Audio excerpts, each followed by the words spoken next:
हर हर महादेव, जय सनातन। सभी सनातनियों को हमारा प्रणाम। सभी को मालूम है विश्व स्तरीय सनातन महासभा और विश्व सनातन महासंघ का निर्माण हो चुका है। विश्व स्तरीय सनातन महासभा का निर्माण क्यों हो गया,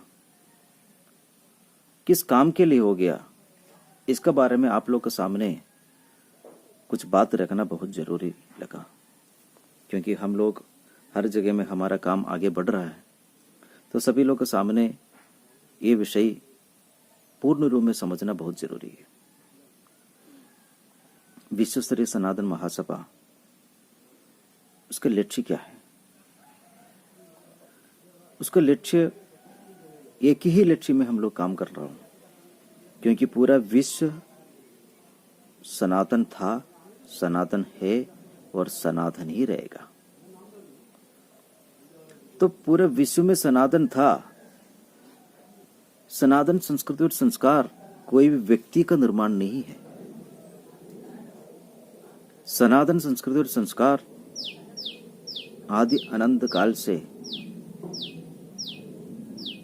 प्रभु परमेश्वर का निर्माण किया हुआ ये संस्कार है। तो ये संस्कार कोई नहीं मिट सकता है।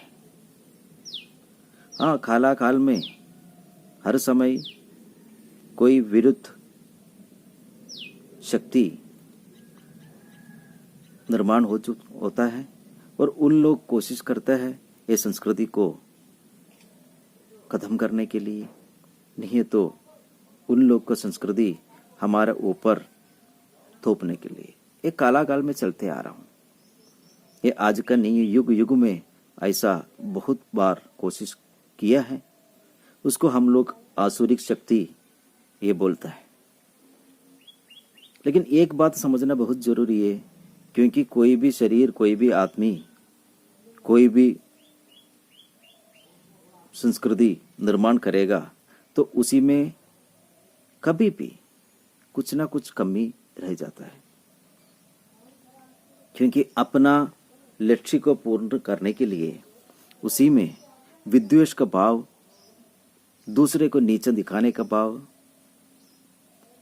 और अहंकार का भाव, ये सब उसी में हर समय हमको देखने को मिलेगा।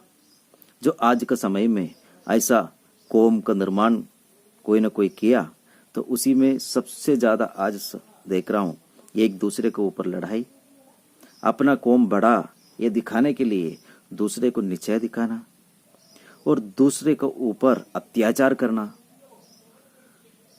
ये सब क्यों होता है? सिर्फ एक ही कारण की वजह से, क्योंकि ये प्रभु परमेश्वर का निर्माण किया हुआ कौम नहीं है।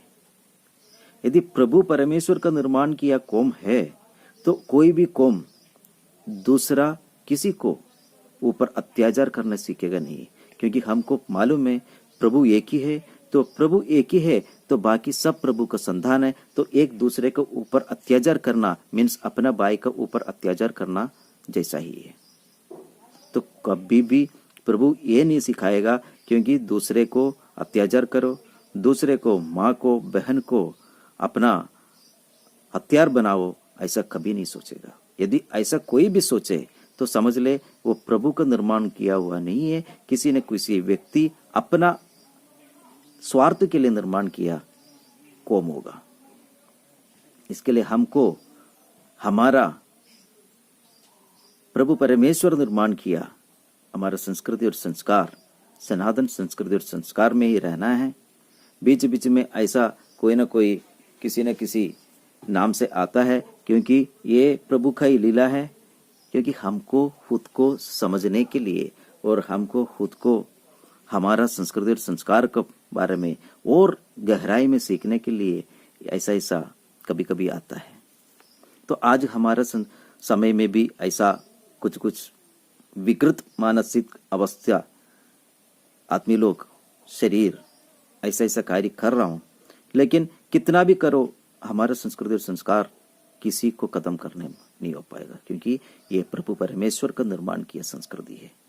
एक जगह में दबाने के लिए कोशिश करेगा तो दूसरे जगह में अधिक प्रभाव से ये उड़ जाता है। तो हमारा क्या गलती है? हमारा संस्कृति और संस्कार में इतना प्रभु परमेश्वर जो निर्माण किया, ये संस्कृति को कलंक करने के लिए इतना विधर्मी लोग का निर्माण कैसा हो गया और हम लोग क्यों चुप रहना पड़ा? ये बहुत बड़ा क्वेश्चन मार्क है। क्या है हमारा कमी?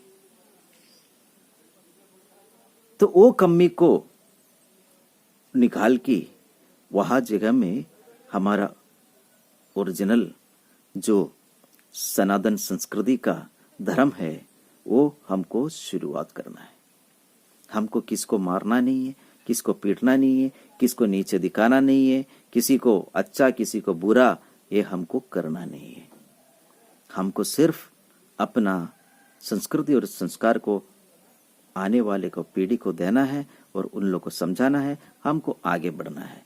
जो भी व्यक्ति विशेष का नाम पे कोई भी संप्रदाय कोई भी संस्कार चला रहा है तो वो धीरे धीरे अपने आप खत्म हो जाएगा।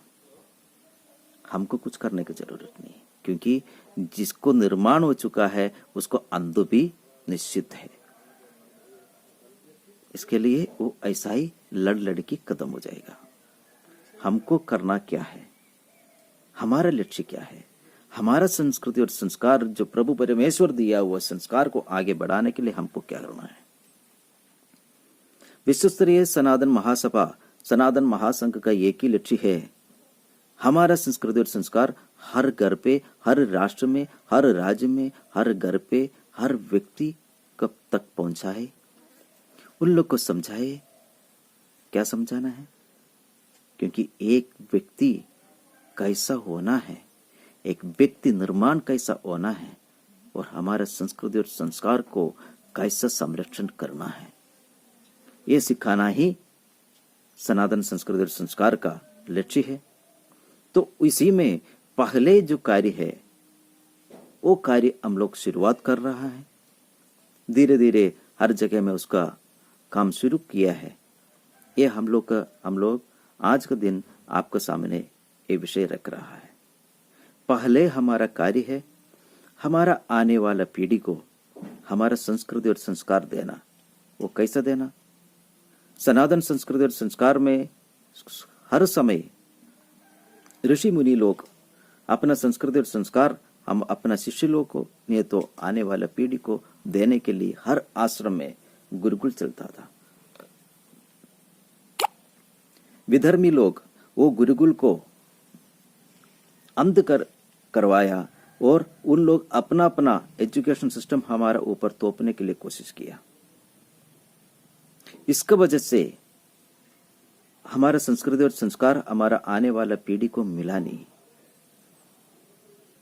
और गलत संस्कृति और संस्कार हमारा है। सनातन संस्कृति ऐसा है कैसा है, ऐसा अलग अलग भाव में उन लोग को सिखाने के लिए कोशिश किया। इसका वजह से हमारा बच्चे लोग आज खोखला होकर खड़ा है, क्योंकि उसको समझ नहीं पा रहा है हमारा संस्कृति क्या है, इसको कैसा रक्षा करना है और हमारा घर कैसा पालन करना है, हमारा राज्य कैसा पालन करना है। तो ये समय में पहले हमारा लक्ष्य है हमारा गुरुकुल पुनः प्रतिष्ठा करना। हर राष्ट्र में, हर देश में, हर राज्य में, हर गली गली तक हमारा संस्कृति पहुंचाना। सनातन संस्कृति का पुनः प्रतिष्ठा के लिए विश्व स्तरीय सनातन महासभा पहले लक्ष्य आप लोगों के सामने रख रहा हूं। हर जगह में गुरुकुल का शुरुआत हो। इसके लिए हम लोग अधिक परिश्रम करना पड़ेगा, क्योंकि बहुत सालों से कम 100 साल से हम संस्कृति के लिए कुछ कार्य करना भूल गया था। तो पुनः हमको संस्कृति के लिए हमको जीना है, हमारा देश के लिए जीना है। ये देश बोलेगा तो पूरा विश्व हमारा देश था, वैसा ही पूरा विश्व के लिए हमको जीना है। इसके लिए विश्व स्तरीय सनातन महासभा आप लोग के सामने पहली लक्ष्य रख रहा हूं, पूरा विश्व में गुरुकुल का निर्माण होना है। यदि पूरे विश्व में गुरुकुल का निर्माण के लिए आप लोग रेडी है और सनातन संस्कृति को आगे बढ़ाने के लिए आप लोग का मन में दौड़ा भी एक कोना में एक छोटी सी भी इच्छा है तो जरूर विश्व स्तरीय सनातन महासभा का साथ में आप लोग जुड़िए। एक बात ध्यान रखना, विश्व स्तरीय सनातन महासभा कोई भी राजनीति लक्ष्य में काम करने वाला नहीं हूं। हम लोग सिर्फ अपना धर्म को, संस्कृति को आगे बढ़ाने के लिए काम करेगा। यदि वो लेवल में काम करने के लिए इच्छुक है वो सभी लोग को विश्व स्तरीय सनातन महासभा में स्वागत है। हर हर महादेव, जय सनातन, जय भवानी।